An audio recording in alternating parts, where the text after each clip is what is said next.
service was handled. Oh my gosh, I love you guys. As we begin this hour of GMTT with Massey All-Stars, Maban, Tobago. And I was just listening to that with Soy here. She's on set with me. We're going to be talking very shortly about Pan. And, just hearing that fusion of the different cultures as they started that. I remember when they played that and everybody was like, woo. And I was like, yes. So there you go. And that should give you an indication of what we're doing, what we're talking about this morning, something that's very important. And I think, I don't want to say that only Pan lovers will understand this, because this has become part of Trinidad and Tobago's culture for years, I mean, and when you think about the struggles that the Pan man went through, unfortunately today still going through some of that. We really need to take stock of what is ours, and so many people are running with all over the world. We need to have ownership of this. We need to manage this thing better, properly and better. And yesterday was another meeting with PanTrinbago and the players. They've been having a series of meetings. They've also been speaking with the NCC almost on a daily basis. But yesterday was another meeting with PanTrinbago and the players. And CNews correspondent Suini Gray, All-Stars getting to me. Suini Gray was at that meeting yesterday. And she's come to tell us what actually took place at that meeting, what the outcome of that meeting was. So thank you, Suini, for coming in so early this morning and being on set with us to tell us about this meeting. I know that it must have been something. Was it? Tell us what happened at the meeting and what the outcome was, basically. Okay, so the meeting was scheduled to start at 5. Apparently, between 5 and 6 was registration. So discussions probably didn't start until 6:15, 6:30. It was a closed-door meeting, so media wasn't allowed in. We understand that there's 2 representatives per registered Pan side allowed into the meeting at City Hall, the Murchison Brown Auditorium. Standing room only, so it was packed.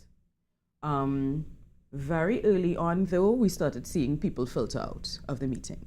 And I grabbed a few of them. They spoke to me off camera. They said the executive did not want to talk about the things that matter. And for some of them, the things that matter was the non-payment of Pan players. In some instances, as much as 2016 payments have not been made. Someone told me that the local bands that played at the International Pan Conference, that was what, 2016 or 2015? That was 2015. Yes. They haven't been paid. Yeah, we're in 2017, so it's 2015. All right, they haven't been paid. The foreign bands have been paid. Others wanted the current executive removed of PanTrinbago, removed, and an interim executive put in place. And then they wanted to talk about Panorama 2017. There was a scuffle at around, there was a scuffle. Someone picked up a chair, someone threw a missile. There was a heavy police presence because a meeting that they had, I think last week or week before, they had another incident. So they came prepared this time. But what's Pan without Bacchanal? So well, I know we usually have issues. We have slight problems. I don't think that it has ever come to a head like this, except for the year when there was no Panorama, but that was because that was a totally different situation. But for it to come to something like this, I think this is the first time. They were very emotive. People were very emotional going into the meeting. So very early on, like within 45 minutes to an hour, you started to see people trickling out. And they're telling you they're not happy with the tone or the nature of the discussions. Because what they wanted to talk about, the executive had a different agenda. Okay, because I know that one of the things that Dane, when he was on set with me, with also Lindsay, they had this plan, and part of that plan was to remove the executive. Correct. And as you said, have that interim executive put in place. But from what I understand, Richard Forto, they said that that's not going to be happening. Correct. And he is now acting for Keith Diaz, right, who is the PanTrinbago president. And he's on what, about a month sick leave? I think it's about a month or... and he's doing much better. We did ask how is his health. He's much better. He said he went for a walk yesterday morning. That's the report we got from Richard Forto.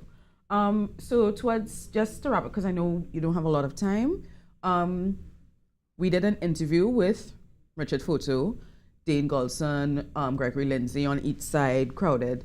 They have decided that they're going to have Panorama 2017.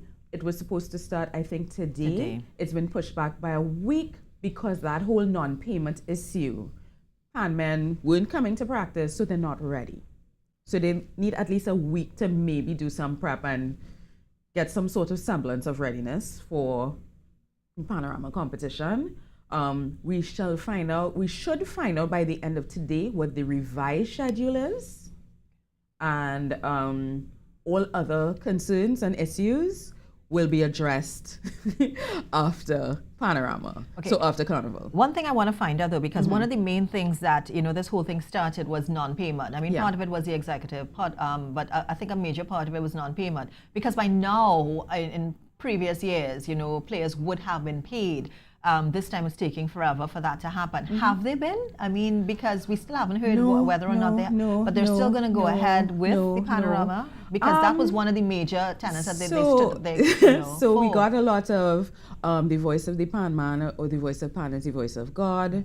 PanTrinbago is Pan is the most important thing to the people.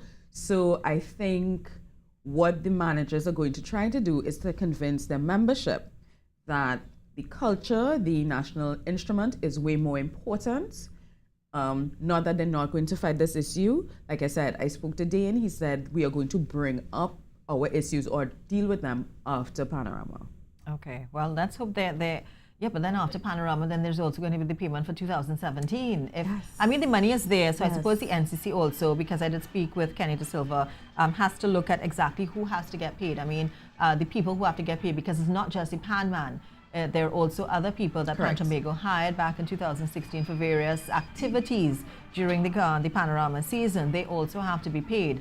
And I think that is even a focus of this thing, unfortunately, right now. But they also, so they basically have to go through of people who have to be paid. But like I said, that meeting finished after 9 last evening. Okay. So there are things that people need to respond to. The minister may need to respond to certain issues. NCC may need to respond to the decisions made at last evening's meeting. So we'll see. So we'll have to try and find out what's happening with all of them and touch base with them. Thank you so much, Sohini, for coming in so bright and early this morning and having them play. Yeah, I know. And having them play my band for me. Well, Massey now All Stars. So I'm so accustomed to saying Massey All Stars.